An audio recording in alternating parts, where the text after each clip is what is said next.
mais je trouve que c'est assez facile de rentrer dans un engrenage et de rentrer dans un cercle vicieux, de se dire ce que je fais c'est nul et ça va juste être de plus en plus nul et je pense qu'il faut juste continuer.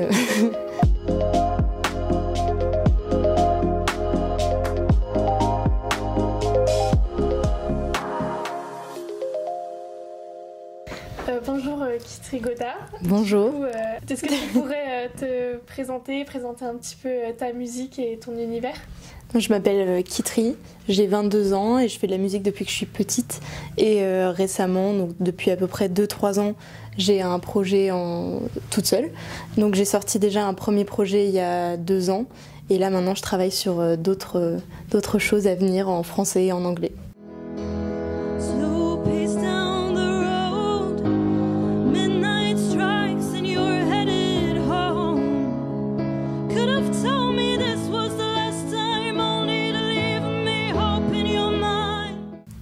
Et du coup, qu'est-ce que tu as dit que tu aimais la musique depuis que tu étais petite ? Qu'est-ce qui t'a fait vraiment dire je veux faire de la musique, je veux travailler là-dedans ? Je pense que c'est venu assez vite parce que quand j'étais petite, on a beaucoup voyagé avec ma famille et on était dans une école anglaise quand j'avais vraiment 3-4 ans et on avait fait un spectacle musical et j'avais aucun problème à aller chanter devant les gens. Et je pense qu'à partir de là, après, j'ai été nourrie par les comédies musicales, et dont Le Roi Soleil, vraiment que je regardais tout le temps.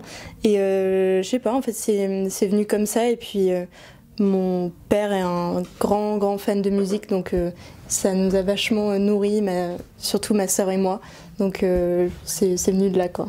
Et justement, en parlant de comédie musicale, tout ça, c'est quoi qui t'inspire dans tes chansons du coup ? Ce qui m'inspire, alors il y a beaucoup de styles différents. Je suis très inspirée par le rock, par les comédies musicales genre sur Broadway ou West End, etc. La pop, même Billy Joel, Juliette Armanet, Clara Luciani. Tout ce qui est assez mélodieux. Enfin, en fait, j'ai l'impression d'avoir... Enfin, il y a quelqu'un qui avait décrit un peu mon univers musical récemment en disant l'âme plurielle, juste parce que je suis inspirée par plein de choses différentes, que ce soit la country, la musique française, la musique américaine. Et je pense que c'est un peu comme ça que je décrirais, quoi. Et c'est ton style, donc tu aimes plusieurs styles de musique. Toi, tes chansons, comment est-ce que tu as toujours le même style ? Est-ce que du coup tu fais quelques chansons un petit peu rock, un petit peu d'autres styles, ou c'est toujours le même cap ? Je pense que ça dépend de ce que je fais en anglais et en français. C'est vrai que je vais pas avoir la même approche. En anglais, ce sera plutôt de la country ou du rock, enfin pop rock. D'ailleurs, c'est un peu dans ce style-là que s'inscrivait mon premier projet qui est sorti. Il y avait vraiment une inspiration country. Et là, sur le projet sur lequel je travaille en français, par exemple, c'est plus orienté pop française. Donc je suis partie vraiment vers un autre style de son, d'autres sonorités. J'ai voulu explorer d'autres choses. Et sur un autre projet en anglais sur lequel je travaille, on revient un peu plus aux racines du rock et de la pop. Mais j'aime bien, en fait, j'aime bien aller un peu partout. Peut-être que je sortirai un jour un album lyrique, je sais pas, mais je sais pas, j'aime pas me cantonner qu'à un seul style, en fait. Et quand t'étais petite, est-ce que t'avais déjà idée de ton style ? Est-ce que ça a évolué ? Qu'est-ce que t'as un petit peu fait depuis que t'es enfant et que t'aimes chanter, du coup ? Zéro idée du style que j'aimais. Je sais que j'ai vraiment un amour premier, c'est la comédie musicale. Vraiment, je me revois encore dans la cour de récré quand j'étais petite avec ma meilleure amie, on refaisait Le Roi Soleil. Genre, je sais que ça, c'est quelque chose que j'aimerais bien travailler plus tard aussi. J'aimerais, je sais pas, soit participer à une comédie musicale ou je sais pas, faire un truc en lien avec ça. Du coup, donc ta famille, c'est important pour toi forcément. Elle a joué quel rôle dans la création de ton EP, dans ta carrière, etc. T'as parlé de ta sœur, de ton papa. Ouais. Comme je disais, mon père écoute énormément de musique. C'est lui qui nous a un peu éduqués il aime pas que je dise ça, il va m'en vouloir, mais il nous a éduqués à Taylor Swift, etc. Quand on était petites. Avec ma sœur, on a coécrit beaucoup, on le fait d'ailleurs toujours. On écrit beaucoup ensemble, on joue beaucoup ensemble. Donc c'est vrai qu'elle est très importante pour moi, elle me soutient beaucoup, que ce soit au niveau musical, dans l'écriture des chansons, que aussi dans le travail de la direction artistique. Elle va me donner plein d'idées sur quelle vidéo TikTok faire, qu'est-ce qu'il faut que je poste sur Instagram pour faire ça, nanana. Et ma mère aussi, qui est quand même une figure extrêmement importante dans ma vie, c'est un peu la momager, qui dirige un peu tout, et elle a toujours les bons conseils, et puis elle sait aussi me soutenir quand ça va pas, parce qu'il y a beaucoup de moments où on a beaucoup de doutes, enfin en tout cas personnellement, et je pense que pour beaucoup d'artistes indépendants, on se sent un peu seul parfois dans qui contacter, à qui il faut faire confiance, qui il faut payer, comment il faut payer, qui il faut contacter, etc. Et c'est vrai que c'est un vrai soutien. Enfin, je suis vraiment super reconnaissante d'avoir un entourage comme le mien qui sait m'épauler dans ce que je fais, quoi. Oui, bah oui, complètement. Et t'as parlé donc, des fois t'as des doutes, c'est un petit peu compliqué. Est-ce que t'as déjà eu affaire au syndrome de la page blanche, par exemple ? Complètement. D'ailleurs, j'en ai écrit une chanson pour mon projet en français, parce que j'ai eu, je pense, une période de 6 à 7 mois où vraiment je ne savais pas quoi écrire, je savais pas sur quoi écrire, et je me disais, mais est-ce qu'il faut vivre des trucs de fou dans sa vie pour pouvoir écrire quelque chose ? J'avais l'impression de rien vivre de vraiment soit joyeux, soit triste et tout, donc je me sentais pas légitime d'écrire quelque chose. Et du coup, je me suis dit, pourquoi pas écrire une chanson là-dessus, sur ce syndrome de la page blanche, où juste on se met une pression en se disant, mais je commence à écrire, j'écris 2 lignes, et je me dis, mais en fait, c'est nul. C'est vraiment, mais c'est nul. Et aussi, je me mettais beaucoup la pression en me disant, non, mais là, ce que t'écris, il faut que ça puisse fonctionner, il faut que ça puisse vendre, il faut que ce soit le hit de l'année et tout. Et en fait, à force de se mettre une pression comme ça, on finit par rien écrire. Et ouais, c'était quelque chose que je voulais adresser. Et je suis contente de cette chanson-là qui sortira bientôt, j'espère. Bah oui. Et du coup, ta page blanche, on va dire, ta pression que t'as eue, comment tu penses que c'est venu ? Est-ce que c'est, par exemple, la pression des autres, ou comment c'est parti de là ? Est-ce qu'il y a eu un moment où vraiment quelque chose qui a fait que tu t'es sentie un peu perdue, etc. Je pense qu'il y a 2 choses. Il y a de 1, ma personnalité hyper anxieuse, et où je remets tout en question tout le temps, donc pour me mettre la pression, vraiment, il n'y a aucun problème, je sais très bien le faire toute seule. Et je pense que la deuxième chose, c'est le fait de sortir un premier projet. Quand je l'ai sorti, j'étais évidemment hyper contente, hyper heureuse que ça sorte enfin. Mais en fait, c'était un sentiment hyper bizarre de mettre les chansons que j'avais écrites dans ma chambre sur mes émotions ou ce que j'avais vécu. Et le fait de les sortir et qu'elles appartiennent à tout le monde, ça me mettait un peu...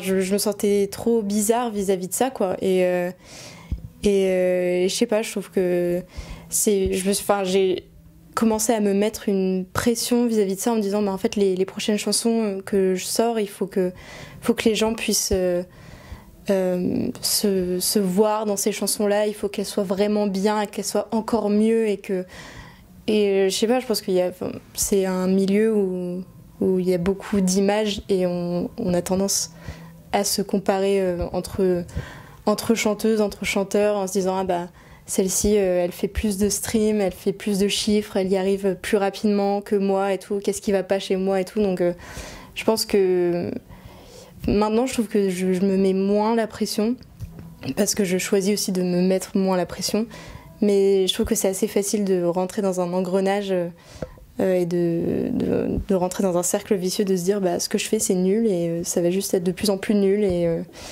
je pense qu'il faut juste continuer.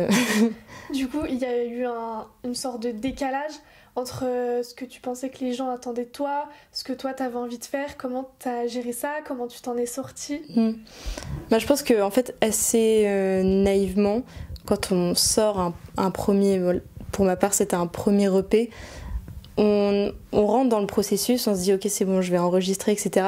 Et assez naïvement on se dit quand ça va sortir c'est bon, je vais être accomplie, je vais partir au stage, je vais partir en tournée, je vais faire l'Olympia, etc. Et en fait, dans la réalité, on sait très bien que c'est pas ça. Mais en fait, le fait d'arriver devant cette réalité, que oui, c'est un premier projet, il est pas parfait, parce que tu n'es pas parfaite en tant qu'artiste. Genre, quand c'est sorti, je savais pas encore où j'allais en tant qu'artiste et tout. Je sais toujours pas qui je suis réellement et tout, mais je trouve que c'est un peu compliqué d'arriver devant cette réalité-là oui, il va falloir continuer à enregistrer des choses, continuer à avancer, faire des concerts, démarcher des gens et tout. C'est pas juste en sortant un projet que c'est bon, je suis chanteuse accomplie et tout, c'est du travail. Et je pense qu'il y a un vrai travail à faire là-dessus que j'ai dû faire et qui est hyper formateur en fait. Enfin, j'ai appris énormément de choses parce qu'on rencontre les bonnes personnes, parce qu'on arrête de travailler avec certaines personnes ou on les retrouve autrement, ou on décide de s'entourer de personnes qui nous portent et qui comprennent notre projet et tout. Et c'est ce qui s'est passé pour moi et je suis très heureuse et très contente des personnes qui m'accompagnent maintenant.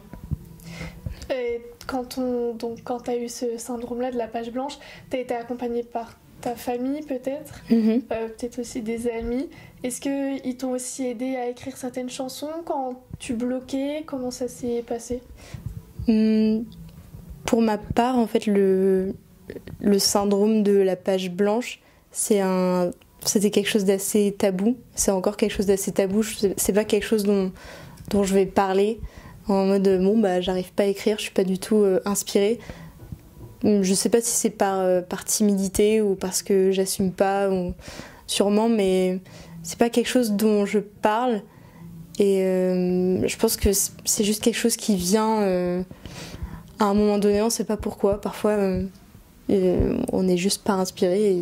Et ça veut pas dire qu'il se passe rien dans nos vies et tout, parce que il se passait des choses dans ma vie, mais juste parfois on n'a pas envie ou on n'est pas dans le bon espace mental pour écrire. Et puis parfois, je sais pas, en 15 minutes, je vais me dire c'est bon, je vais écrire une chanson et hop, je sais pas pourquoi, juste ça arrive comme ça quoi. Oui, c'est quelque chose qui est parti de toi et qui au final, quand ça s'est un petit peu libéré, c'est venu de toi aussi. T'as pas forcément eu d'aide, etc. Tu disais que c'était un peu tabou.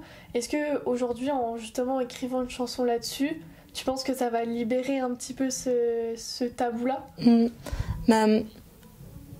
Personnellement, ça m'a libérée d'en écrire une chanson parce que je pense que c'est quelque chose que beaucoup d'artistes ressentent, mais que ce soit dans la musique ou dans d'autres arts. Je pense qu'il y a toujours un moment où on se dit je vais parler de quoi? J'ai déjà parlé de ça. Qu'est-ce que je peux aborder maintenant? Et oui, moi ça m'a libérée et je me dis au pire si j'ai encore ce syndrome-là, je réécrirai une chanson dessus en disant c'est toujours pas parti, enfin c'est toujours pas revenu justement. Et ouais, je pense que ça n'a pas à être tabou, c'est quelque chose qu'on vit tous et ça n'a pas à être tabou quoi. Et les thèmes que tu abordes, c'est quoi ce qui te plaît le plus par exemple? Les thèmes que je préfère aborder, c'est alors des thèmes qui sont très introspectifs parce que j'ai une peur bleue de grandir, de cette sensation de grandir. Je sais pas si c'est un problème générationnel ou j'ai l'impression que depuis le Covid, le temps s'est un peu arrêté et que je suis bloquée au stade où j'avais 18 ans.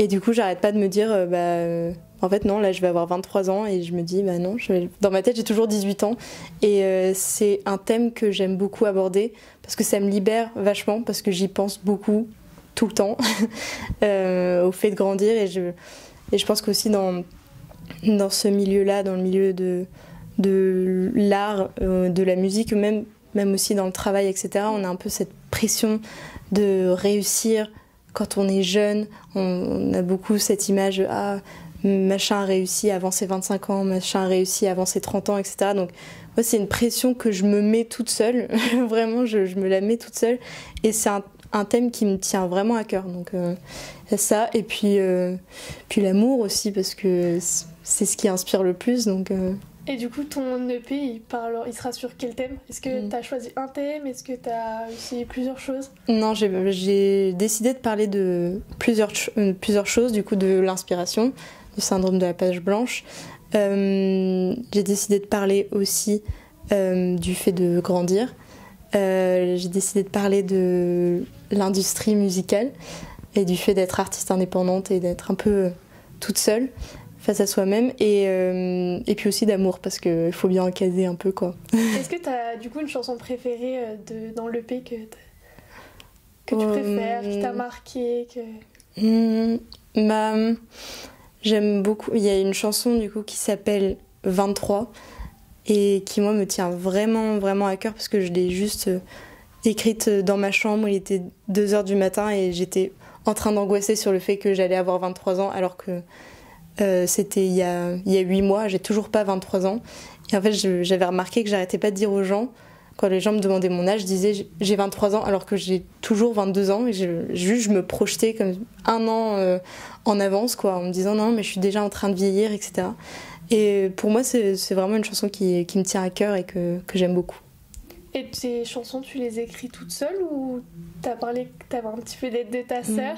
Est-ce que c'est quelque chose de récurrent, ou la plupart du temps tu les écris toute seule? Alors la plupart du temps je les écris toute seule. Et j'en ai écrit 2 avec ma sœur, 2 qui sont sur mon premier projet, sur mon premier EP qui est sorti en 2024. Et c'est quelque chose que j'adore faire. Enfin, j'adore coécrire avec ma sœur, parce qu'elle a une vision complètement différente. On n'écrit pas sur les mêmes choses.